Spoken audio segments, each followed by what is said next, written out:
How do you ensure your club's success? Well, it seems that nicknaming them the Red Devils is kind of a surefire way to guarantee that they will probably win a lot of trophies. Manchester United seem the most obvious example, even though their last 10 years resemble a bag of excrement lit on fire, but there is a host of other teams who share this nickname.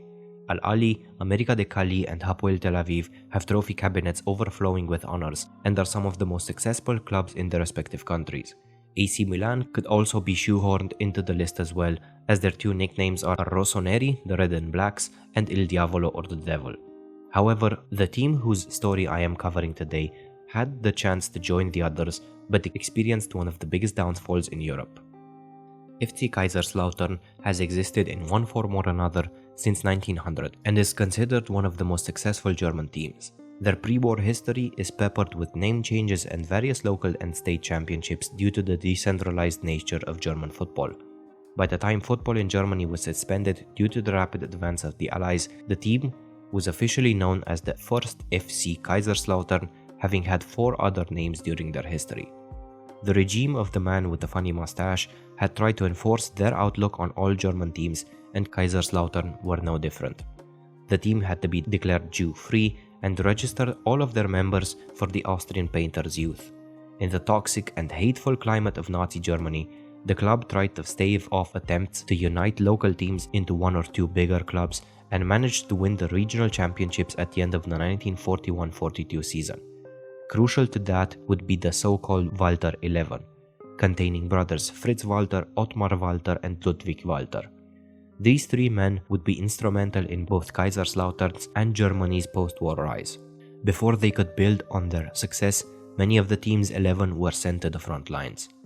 After peace was finally restored in Europe, Fritz and Ludwig, who had been captured by the Soviets in Romania, returned to fight their club in a sorry state. Many of their former teammates had been killed, captured or were missing, and FC Kaiserslautern was effectively dead. After the war, Germany had to genuinely be rebuilt from the ground up, and the brothers, headed by Fritz, began to do the same with their old football club. Kaiserslautern was located in the French occupation zone, and their occupiers were reluctant to offer their vanquished foes many freedoms, and Fritz Walter had to apply for a special permit to revive his old club. Thus, all games would be played as friendlies, with the prizes being in most cases food and produce. In the so-called Kartoffelspiele or potato games, German teams would tour their immediate surroundings, playing each other and being rewarded with, you guessed it, potatoes, amongst other things.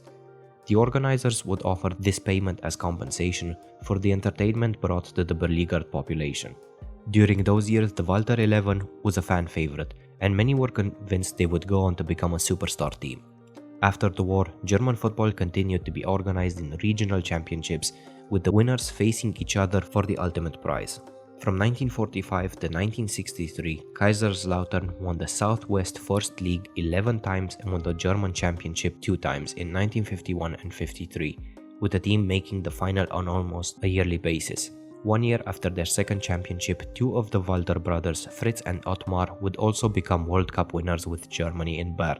Sepp Herberger, the manager who led the unfancied German national team to their surprise victory against the Hungarians in 1954, lived around 60 kilometers from Kaiserslautern and would often attend their games. Seeing firsthand the brilliance of the Fritz and Ottmar Walter attacking duo, he chose them to spearhead the national team at the World Cup. Not only that, 5 Kaiserslautern players were in the squad for that tournament, and all 5 of them stood on the pitch in the final. Even though the late 50s saw many of the World Cup winners retire and the club failing to replicate their dominance in the regional league, Kaiserslautern were invited to join the newly founded Bundesliga due to their heritage and trophy cabinet. The regional dominance experienced in the 50s could not be replicated on a national level until the 90s. During the first 3 decades of Bundesliga football, Kaiserslautern were a solid mid to lower table squad, trying to continually improve and shake their image of the brawlers and thugs of the league, and turn themselves into a top club. As early as the 80s, the signs of improvement started to show, with continuous top 4 finishes between 1979 and 1982, and the 1982 semi-final appearance in the UEFA Cup, having battered Real Madrid 5-0 in the previous round. Several flirtations with relegation followed until in 1990, the club won its first DFB Pokal against Werder Bremen at the 5th time of asking. Next season, they would be Bundesliga champions. Key to their success was Stefan Kuntz, who also starred for the German national team on many occasions, providing much amusement whenever English commentators pronounced his name. Once again, like a diesel car failing to start up during winter, the club could not continue its success, and just 5 years later they were relegated amongst departures of key players, expensive mistakes in the transfer market, and financial woes. Not all was lost, however, as the club won its second DFB Pokal that very season, and the most valuable core of the team remained at the club. A complete reshuffle happened behind the scenes, and new manager Otto Rehhagel, who had played for the club for 7 years in the late 60s, was appointed. What followed was basically a Leicester City story, but in red and before millions of people watched leagues outside of their own countries, as Kaiserslautern won the second and first division titles back-to-back. On the European stage, the team also reached the quarterfinals of the Champions League once and the semi-finals of the UEFA Cup twice during this time.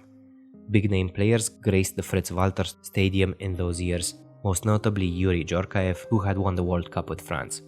During the early 2000s, some of those big names proved to be flops, like Taribo West, Stefan Freund, Christian Nerlinger, Carsten Janker and Stefan Malz, which saw Kaiserslautern's on-pitch performances decline.